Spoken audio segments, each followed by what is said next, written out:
Good afternoon, YouTube. Welcome back to my channel. Give me a second to adjust the mic to a comfortable setting, and I can't do that. Just a second, ladies and gentlemen. There we go. That's comfortable. Alright, a while back I did a video on my Xbox and different things that I can and cannot do. Hold on, that's not working for me. Give me a second, ladies and gentlemen. Alright. Alright, that's comfortable height. Lock that in place. I know I should have done this before I started the video, but alright, so this profile is strictly for my YouTube.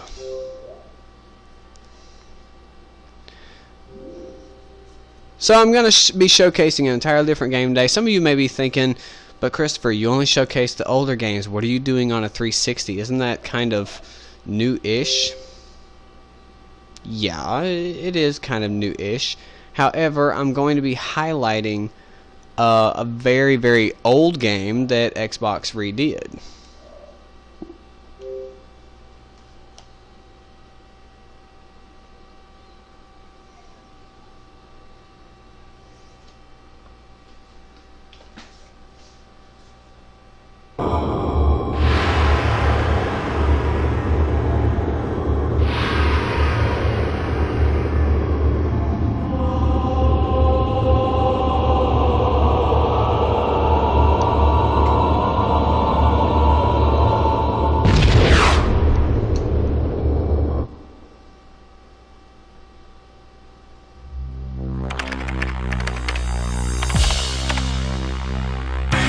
Now, how many of you remember this game?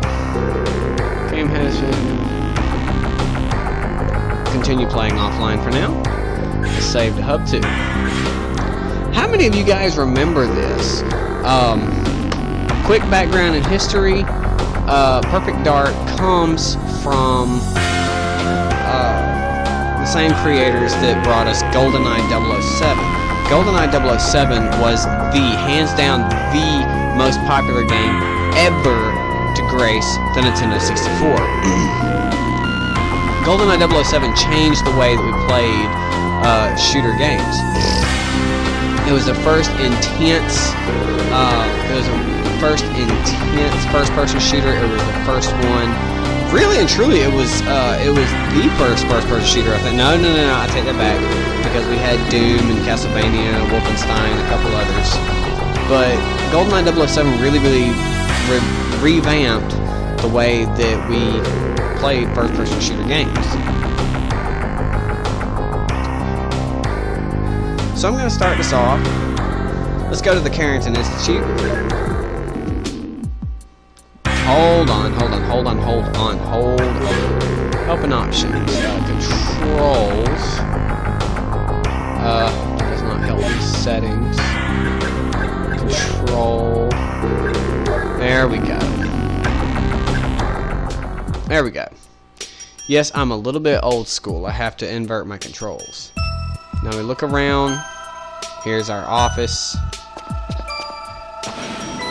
Joanna, it's good to see you. Come with me.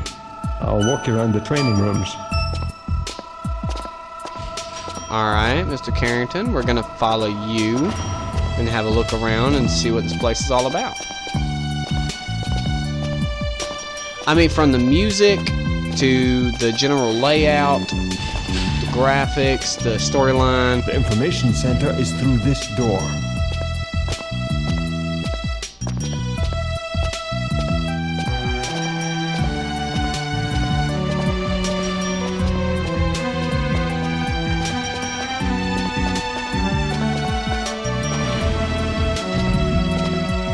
In here we have the device lab. Hello. I just don't have the patience for this. Then we keep on going, and anything down here? Guess not.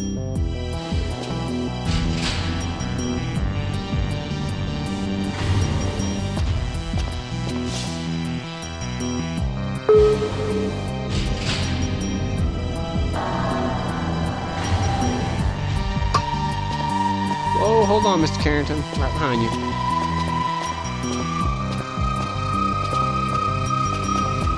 This leads to the simulant training room. And just listen to the video quality, or not the video, the audio quality. You can even hear his voice echoing because it's a larger room versus when he spoke to us, when he spoke to Joanna at her office, his voice didn't echo as much. You have the glare from the lights, which was one feature that GoldenEye did not have. This is the firing range, Joe.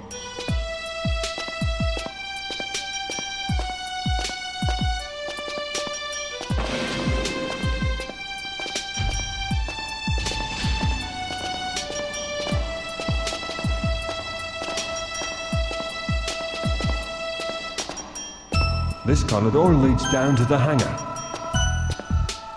Okay, Joe, I'll leave you to prepare for the mission. Alright, so he just showed us around the Carrington Institute, which, by the way, that funky bee-looking symbol is actually backwards. That's the way it's supposed to be. CI for Carrington Institute. If you walk through the front doors, which... Okay. When you go through the front doors, that's the first thing you see is CI, but look at this place. Look at the architecture, the graphics. Now, granted, yes, I realize that the graphics have been revamped for Xbox 360, but for the most part, the general integrity of the game has remained intact. I played it a little bit. I have not completely went through it yet, and if I get enough views and I get enough comments, I may go back and completely do everything. Now, that being said, the same people that created GoldenEye 007 created this game, and I'm going to prove it. Alright, let's start with the first room he showed us. And that beep is me activating the elevator. First room he showed us, well, of course, the first room we see is our office. Alright, this is Joanna's office. We spin around right here next door. And this is Mr. Carrington's office. Pretty much the same as Joanna's office minus the laptop or the computer, whatever. Bear in mind, this game was made in the 90s. Okay, so any of the technologies you see are what people in the 90s would have viewed to be futuristic. Hi there. Hey, If you hear any info, let me know, okay? I'm all ears. Just the fact that the characters had their own AI, if you watch for a few minutes, you'll see that the character has different movements, different, You want a criminal record? I can do that. different AIs have different attitudes. There is more sound. I reckon he's adjusting a wedgie. I really don't know. But different characters had different attitudes. They had different, adjusting a wedgie again, or really gotta pee, one of the two. Scratching his head. Now, like I said, for the most part, most of the game is intact because you can see the fists are constantly balled up. The mouth doesn't move whenever he speaks, but just the fact that the character is able to speak and have a voice was a huge achievement for games back in the day. Those of you that remember GoldenEye 007, all of the speaking in the game was done strictly in subtitles. So I believe this is an information center. hello. Hiya. Okay, that's cheat codes. I don't want any of that. Information. Here we can find information on everything to do with everything. For now, just do Joanna Dark. Name Joanna Dark. Age 23 years and 2 months. Race human female. Training status complete. Training grade A++. Active status assigned. Profile. Highly trained but inexperienced, reactions superb, proficient with a variety of weapons, very competent all-around agent, highest recording training scores, resulted in the creation of a new class of training grade, the embodiment of Carrington Institute's ideal agent, hence her call sign, Perfect Dark. So now we know where the game gets its name from. Joanna's last name is Dark. Now, we go to this character, Jonathan, 28 years, 5 months, human male, training status complete, training grade A+, active status undercover. Our most experienced undercover agent, highly accurate with his chosen weapon, a Magnum revolver, preferred, perfectly suited to undercover missions, less suited to out-and-out combat. Before Joanna Dark, he held the honor of having highest recording training scores. Now, that being said, there are 2 of our agents. Let's go to Mr. Carrington. Daniel Carrington, 62 years and 8 months, human male. Training status, training grade, and active status all in A. Intelligent, patriarchal scientist and entrepreneur, and founder of the Carrington Institute, plans all missions carried out by agents and runs each operation direct from a link in his office. Strange taste in clothes. So there's our first characters. As we go through the game, we'll look into different things. Guys, if you want me to come back and read the story, the background, and any of this, I'm gonna read these other 2 as we come across them. I remember the story. I remember it very well because I played this game a lot as a kid. We're gonna swing over here.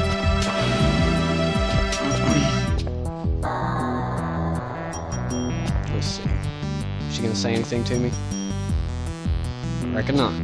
Hi. Hey. Let's see.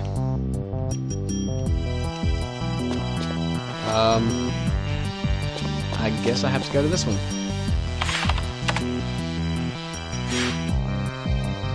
Data uplink provides link from field agent to the Institute hackers back at HQ, who can then download data or crack electronic locks remotely. This is training, so not going to do that quite yet. That'll be another episode.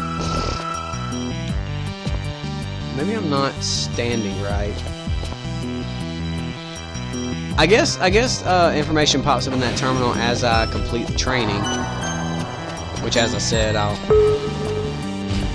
it's the end of this hallway.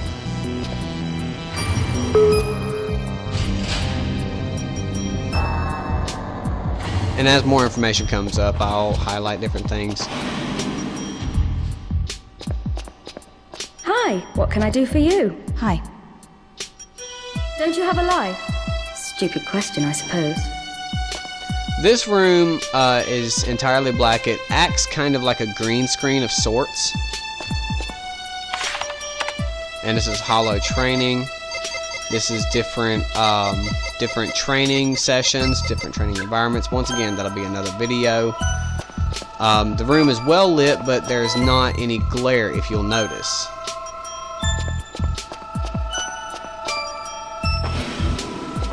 We go down here to our next room. Now, those of you that played GoldenEye 007 will definitely remember. Now, once again, graphics have been slightly revamped because it is an Xbox 360 arcade game. The original Nintendo 64 game, the graphics were slightly lower content, but nonetheless, the application remains the same. This is the PP. I can't remember. Perfect Dark had to change the name because all the names of the firearms in GoldenEye were James Bond copyrighted. So this was James Bond's preferred weapon. Here was the second pistol in the game for GoldenEye. There's another very, very common firearm that you found in the game. And that's another one of the firearms in the game. Ah, a star agent. Hiya. I'm sure I don't need to tell you what to shoot at. There is the most common weapon that you find in the game of GoldenEye. There's another, it was a reasonably common weapon. It wasn't super common. And there we have, that was probably one of my favorite weapons in the game when I played GoldenEye. And then we have that one. Hi. And this, more information will come available as I move through the game. But there is the preferred firearm. That's your primary firearm. Most of the missions you'll have it. There is the first firearm that you come across in the field. Now, one thing that's unique about the shooting aspect, yes, it is the typical point and shoot type method as showed in GoldenEye. But like we've seen in other games, different weapons have different creators, different companies. If you look in the top right corner, you see Carrington and the name of the weapon Falcon 2. Whereas you go down one, the CMP-150 is created by Datadyne. Now in the bottom right hand corner, not the scrolling information, the other two, you see that every firearm has 2 modes. This was not a very common feature at all. Most of the time when you played shooting games, especially for the 64, you know, you got your gun and that's what your gun did. That was it. But you see here, every firearm has 2 modes. You know, and depending on your situation, to which you would prefer to use. Hi. Now, later on in another episode, this is the shooting range. Lights are behind you so the glare doesn't blind you. Lights are off at the moment, but once you see, you can go right here and start the training. And the lights will come on and be brightly lit. You can see right here that the range goes pretty far back. Now, in the event that you do, go into the training, that door will close and lock. Both of those glasses are bullet resistant. I say bullet resistant because it is possible to break them. And then we go down here, down this ramp. These tunnels here are extremely confusing, so I'm only going to go through the highlights. This is the docking bay. There's another laptop down here. What do you want? Hey. Just don't screw up, okay? You see there's two like garage doors. And here we see a floating crate, and it's labeled a hover crate. And you see we just bump into it and it slides all over the place. You can press A to grab it and move it however you want to. This is actually very useful in the game, because whenever you come across these, you can grab it, you lived this long. move it wherever you want to, let it go, and then use it as a form of moving cover. Now, you open up this and you can look at different locations throughout the game, the different vehicles. Like I say, for now, I'm just going to do what's most prevalent. Carrington Institute, base of operation. The Institute building comprises many different areas, offices and laboratories, workshops and hangars. It is quite isolated from the outside world, which helps keep operations covert. And as the game goes on, we will look into these different locations. The first thing we come across, you know what? I'm not gonna go through any of that until we actually come across it in the game. And we ease up here, open the doors, come back to the hallway, go slightly down the hallway, and here is our helipads. There's a heavy door there, and here is the hover bike. You press A and you can grab it, move it around, do whatever you'd like to. However, another interesting feature about this game, Battlefield, Halo, games like that were not the first games to use the option of a vehicle.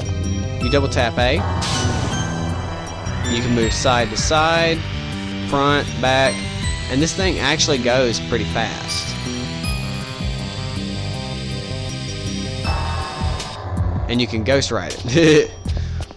And go through here and we find another helipad, another heavy door. And go through here. It's another storage area. Pretty straightforward. Some I believe that's supposed to be like power magnets to replace cranes. I honestly don't know. So now that I've shown you Carrington Institute, let's go back to our office.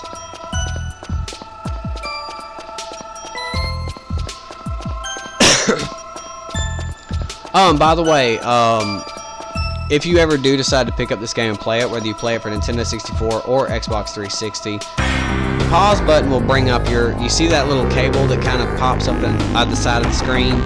That can bring up your menu to do anything you would like.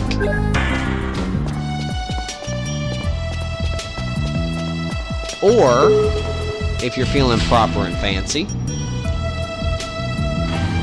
you can ease back up here to Joanna's office. You go right here to this laptop. You open up the laptop and it does the same thing, just minus the little optic cable. Now, right here in the menu, we have a few options. Now, the difference in the Nintendo 64 version and the Xbox 360 version, if you come to the laptop, you only get the option of Carrington Institute, solo missions, combat simulator, cooperative, and counter-operative. However, if you press start to pause it, you get the option of resume game, helping options, leaderboards, achievements, or to return to the main menu, in which case, returning to the main menu will take you back to the Xbox home screen. And then you tab over one page, and you have the same options again.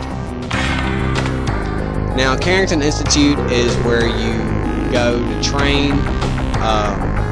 You go through the different training sessions. It gives you an idea of what you could come across in the game. You have you have the hollow room, which will prepare you for the game, teaching you how to move and how to handle different situations. You have the shooting range, which gives you a feel of each weapon in the game. Gives you some free time to play around with the weapon. You also get bragging rights for high scores. But the problem therein lies is that the firing range does not necessarily allow high scores. Once you reach the goal of the firing range to clear it, it shuts down and you're awarded, whatever level. You go through Carrington Institute, those rooms that Mr. Carrington showed us in the beginning. You go through those rooms, go through different training. It gives you, kind of gives you a heads up of what to expect. It breaks you in. It's a tutorial, if you will, of how to handle the game. Next option is solo missions. Solo missions is where you play as Joanna in Perfect Dark. That'll be another episode. Combat Simulator is the multiplayer feature. Now, of course, back for Nintendo 64, multiplayer meant that you and your friend or whoever had to be side by side on screen, split screen, But the unique thing is that in GoldenEye, you could only play multiplayer with split screen. However, in the Combat Simulator, you have the option of playing against AI, which is something that was very, very new in this time frame. Rareware did a very good job of providing a cornerstone in that area. Now, taking out of GoldenEye, you have these two options here.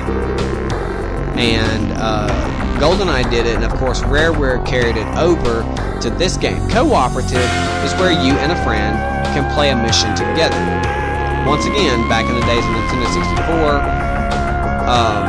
when you played a game together, you had to be split screen on screen, and you had to be side by side in the same room on the same TV.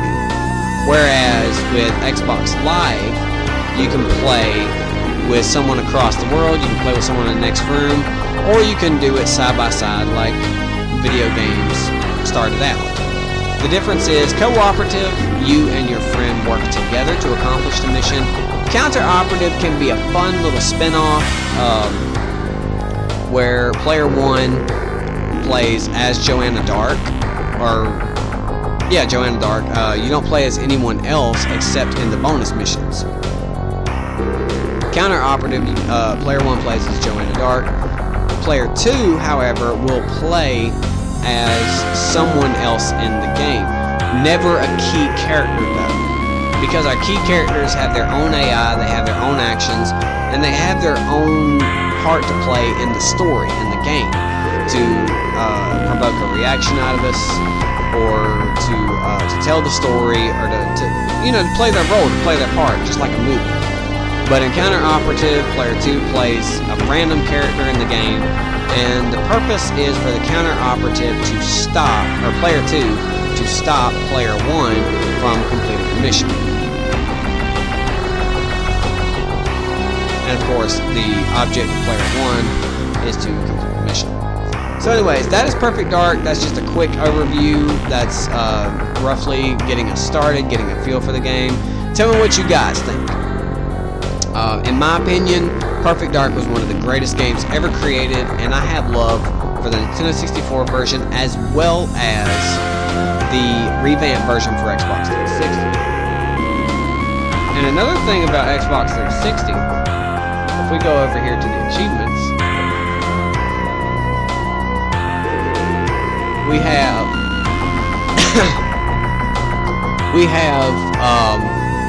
a list of achievements here. And as I go through the game, I will show you how to get these achievements. Unfortunately, that is the only one that I will not be able to get. And if you're paying attention to this, Microsoft, I utterly think that was unfair to put any achievements that have to do with online play, because games get burned out. People get burned out. They want something new. They move on to the next new game, the bigger, better deal. And if you happen to be someone that's on a budget like I am, and you get the game later on when hardly anybody plays, you're not going to be able to get the achievements for online play.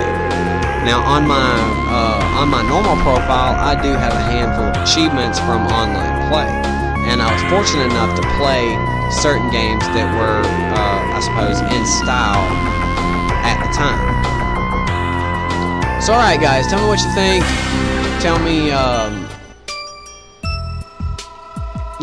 like I say, as always, if there's a game that comes to mind that you would like to see showcased, whether that game is from a childhood, a game that you've thought about playing for a while and just never had the opportunity or had the money, or if it's a game that, if you happen to be one of my younger viewers and you're like 14, 15, 16 and you're watching my channel seeing these older games and you're like, dude, that looks cool, but you don't have the means or whatever the case may be to get these games, let me know.